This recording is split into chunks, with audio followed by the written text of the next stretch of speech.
much for the invitation for talking about this issue of rehabilitation of Parkinson's disease. These are my disclosure.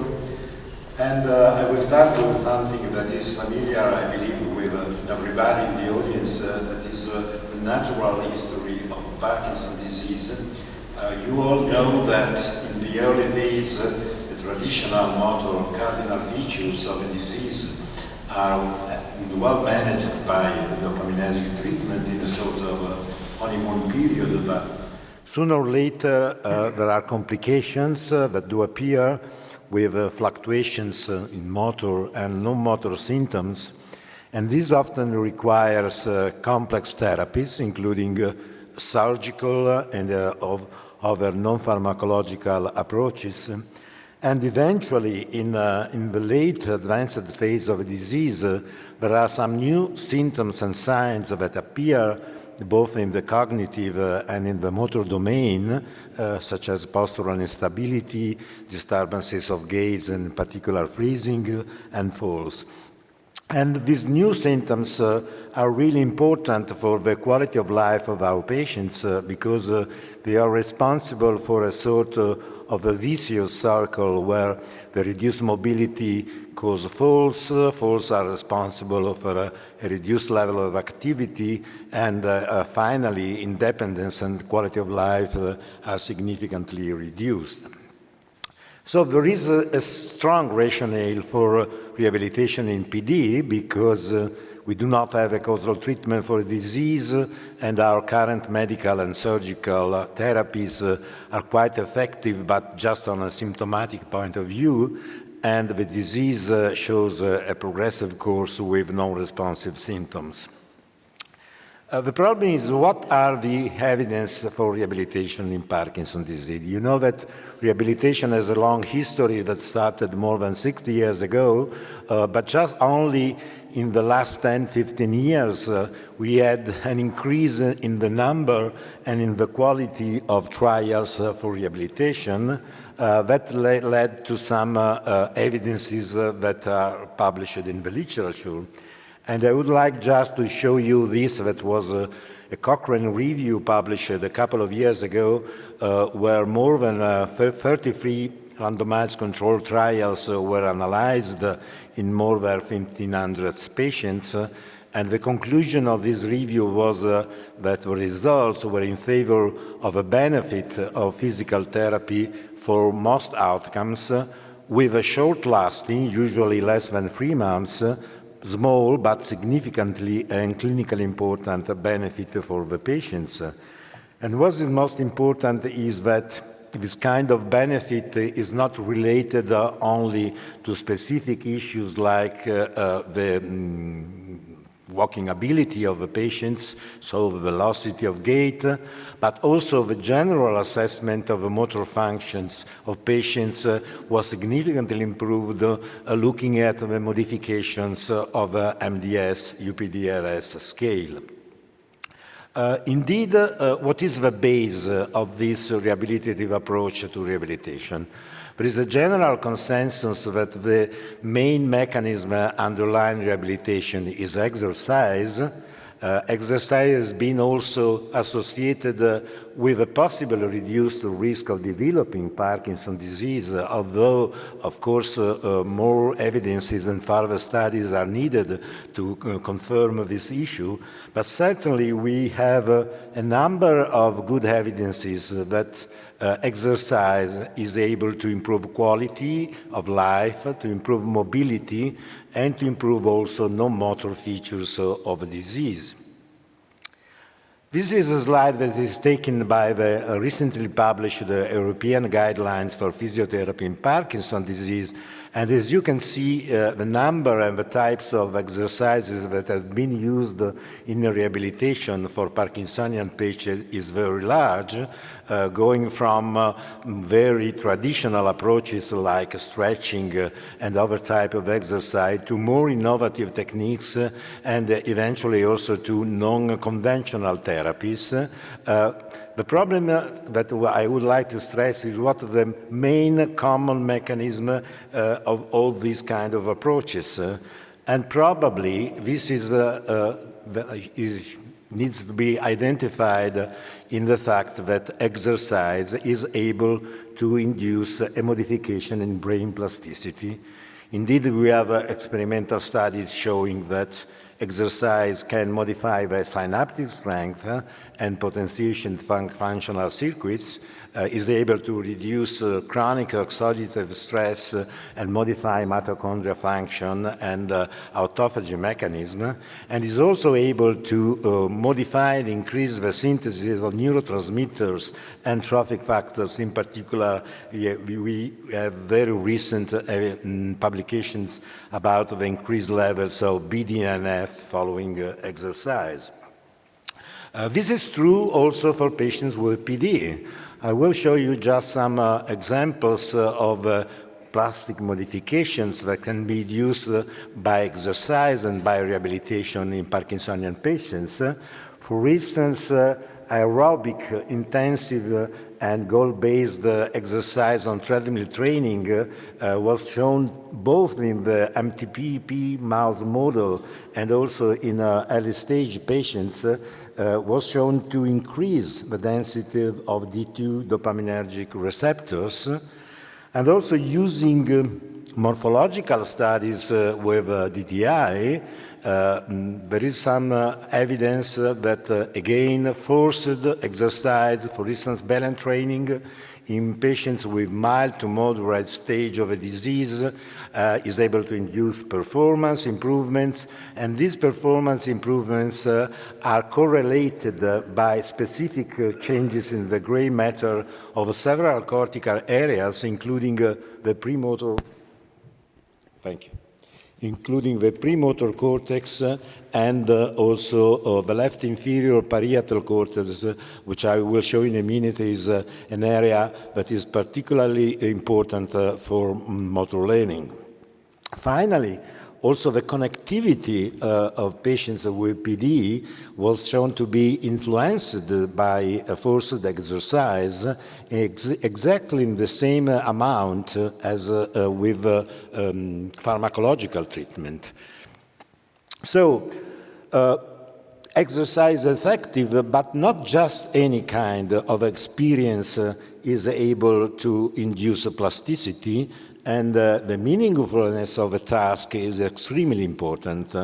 Unfortunately, we do not have very good data about the optimal parameters, intensity, specificity, difficulty or complexity of a task that have to be used in designing rehabilitation protocols for patients with Parkinson's disease. For instance, there is some discussion, some conflict reports about the intensity of treatment. Some studies suggested that intensive treatment is able to induce greater benefits, but other studies did not confirm this result. We do not have at all any data about the frequency, the time scheduling of rehabilitation sessions for our patients. And it is, again, a matter of discussion whether single or multiple integrated intervention are best for the PD rehabilitation. And I would like to point out that most of community-based models of rehabilitation for PD are characterized by reduced intensity, by fragmentation, and this probably is one of the reasons that account for the limited benefits or for the reduced ability to maintain the benefit over time. So we can identify some general principles that are necessary in designing rehabilitative protocols for PD, such as that exercise should be focused to goal-based learning, should be based on mechanisms able to induce neuroplasticity, should be associated with aerobic training. But one of the issues that is coming out to be particularly important is the one of enhanced cognitive engagement. Indeed, rehabilitation for Parkinsonian patients may be seen as a learning process where the old skills have to be reacquired or modified, and new ones have to be learned on the basis of practice. And practice should be focused and addressed to the main issues of the needs of patients, so that is balance and gait, physical capacity, transfer, and manual activities. The question is, are the patients with PD still able to perform and to benefit from motor learning? Since the striatum is significantly involved in the consolidation and the automatization of learned materials, there are some doubts that motor learning can be significantly defective in patients with Parkinson's disease. And particularly this may be true since the beginning of the disease because of early involvement of posterior putamen and therefore the impairment of the sensory motor circuit, which less ability by the patients to have an automatic and habitual control of their motor activity. However, even if there are some data that basic plastic mechanisms are indeed defective in Parkinsonian patients, for instance, there are reduced long-term persistential mechanism and a significantly reduced retention of motor skill, still neuroplasticity is feasible in patients with PD and is feasible probably at a high energy cost. On the bottom of this slide, you can see that even dual task performance, which is a critical and tricky aspect of motor performance of patients with PD, can be achieved in Parkinsonian patients, but this is possible only by an extra activation of some additional cerebral areas, particularly cerebellar, premotor cortex, and again the parietal cortex. In summary, this review by Alice Newboer a few years ago made the point that acquisition of simple and also of complex movement, including the dual tasking phenomenon, is preserved in patients with PD, but patients require more time and more practice to achieve the same benefits of healthy subjects or other types of patients. And the most important critical issue is the defective consolidation and retention of learned material. This, for instance, is a study that we published a few years ago in collaboration with Professor Ghilardi at NYU in New York, where we used the paradigm of visual-motor transformation to study the adaptation of Parkinsonian patients to impose visual rotation. And the results of the study showed that 48 hours after the task, the ability of consolidation of visual-motor adaptation was significantly reduced in Parkinsonian patients. So this is a critical issue that should be always kept in mind when we try to design new or old protocols for rehabilitation of patients with Parkinson's disease. Another critical issue, another important point, is that probably the correction of defective physiological mechanism operating in PD is one of the most important points for rehabilitation programs in Parkinsonian patients. Therefore, our protocols should be designed to compensate or correct most of the mechanism, particularly the loss of automatic motor control, the inadequate motor preparation and activation, the defective generation of internal signals, and also the impaired elaboration of sensory feedback. Of course, I do not have time to go into details through the details of all these kind of defective mechanisms. I will just show you a very typical example that is dealing with the problem of defective internal driving in Parkinsonian patients. We know from physiological studies that self-initiated, internally generated movements are impaired in patients with Parkinson's disease when we compare the same movements generated by an external trigger. And this impairment is probably due to the defective ability of the cortical activation, particularly of a supplementary motor area. This defective mechanism is easily corrected by one of the classical approach of rehabilitation, that is the use of cued functional training. Cued functional training is the use of external stimuli, that may be auditory, visual, or somatosensory. And we have a lot of evidences, including a very large studies that was run by Dr. Neubauer and was published in 2007 about the influence of cued training at home in patients in their more ecological condition, as far as activities and particularly to gait, with the demonstration in this rescue trial of a very big and large amount of benefit.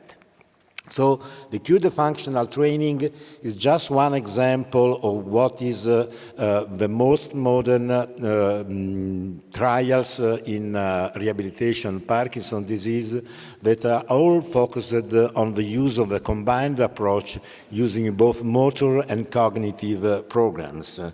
Again, I will show you some examples, but first of all, I would like to also to focus on the background underlying this kind of combined cognitive motor approach. For instance, we know, and we have a very large amount of evidences coming from physiological imaging and also pathological studies, that gait, falls, and cognition may be related together even from a neurotransmitter point of view. So we can propose some new approaches that are based on this combination of motor cognitive aspects. For instance, some new cognitive tools are action observation and motor imagery that are very familiar to people who are involved in rehabilitation, for instance, of a stroke, but have recently introduced also in rehabilitative programs for patients with Parkinson's disease. And in our group, we made some pilot study demonstrating that, for instance, the use of action observation is able to increase and the duration of the benefit of freezing of gait, on-freezing of gait of PD patients. But this holds true also for other aspects of the disease. For instance, just a single session of action observation, so looking at videos with an increased frequency of finger tapping can modify the spontaneous ability of movement of the upper limb in patients with PD.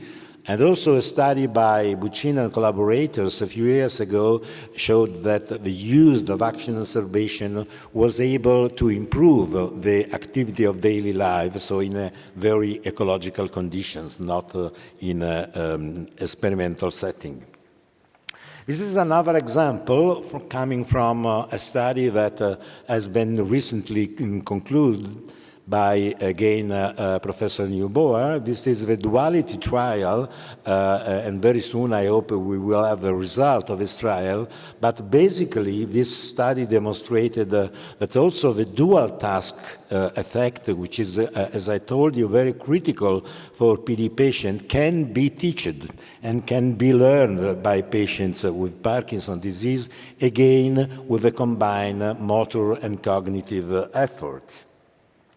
And another example of possible application is virtual reality. This is the review that Anat Miramal published a couple of years ago, showing the basic experimental and also some clinical trials dealing with this approach. We had the opportunity to be involved in a study on the use of virtual reality in patients with PD. This was a study with a consortium including the University of Tel Aviv, Newcastle, Leuven, and Nijmegen, where the idea was to compare treadmill training alone versus treadmill training enhanced by virtual reality. As you can see in the bottom of the slide, patients had to walk on the treadmill training, but one of the two groups was also engaged engaged in a cognitive process based on virtual reality. For instance, the patients have to negotiate virtual obstacles, increasing the length of a step or raising the leg. They have to manage positive and negative feedbacks coming from the screen, and also were engaged in some possible distractors. So a typical example of a combined motor, typically aerobic training with an enhanced cognitive engagement. The study is just closed in these days, so I believe that in the next months of 2016 we will be able to present the result. It was a very big study on more than 500 patients with Parkinson's disease and elderly subjects with the aim to reduce the risk of falling. And virtual reality is also one of the major components of another application that is exergaming. Exergaming means the use of gaming platforms at home with the possibility to combining real-time motion detection with video and with apps that can help to motivate the patients to exercise with a low-cost and home-based tool. So using an exercise that is functional, that is purposeful, is engaging the patients, quantifiable in a very precise way and reliable. This is again a review published by Lynn Rochester a couple of years ago, showing the first studies that use this kind of approach in rehabilitation of Parkinsonian patients. And my last slides are a sort of natural bridge to the presentation that Professor Priori will have after me, because I believe that one possible development in the future for the rehabilitation of patients with Parkinson's disease will be also the using of neuromodulation to integrate or to potentiate physical therapy. I'm speaking about techniques of repetitive transcranial magnetic stimulation and also of transcranial direct current stimulation. That are some tools that we can use to modulate the effectiveness of intracortical facilitatory or inhibitory circuits and to manipulate the mechanism of long-term potentiation and long-term depression that, as I show you can be defective in patients with PD. These slides refer to a study that we published this year in collaboration again with a group of Professor Gilad in New York, and it was a trial of 5 Hz excitatory repetitive transcranial magnetic stimulation over the parietal cortex as compared to sham stimulation, and we showed that this kind of intervention was able to enhance the retention of visual-motor skill in PD, so it was really addressed to compensate one of the major defective mechanisms of motor learning in these patients. I will conclude by saying that rehabilitation is possible in all the phases of the disease, of course with different protocols and with different targets and different aims, and also that we must be aware that the rehabilitative intervention in patients with Parkinson's is just not a way to prevent or cut down the secondary complication, but can be viewed as a way to optimize and compensate the residual functional capacity of the patients using motor learning, using environmental changes, new motor strategies, and also, as I showed you, innovation technology.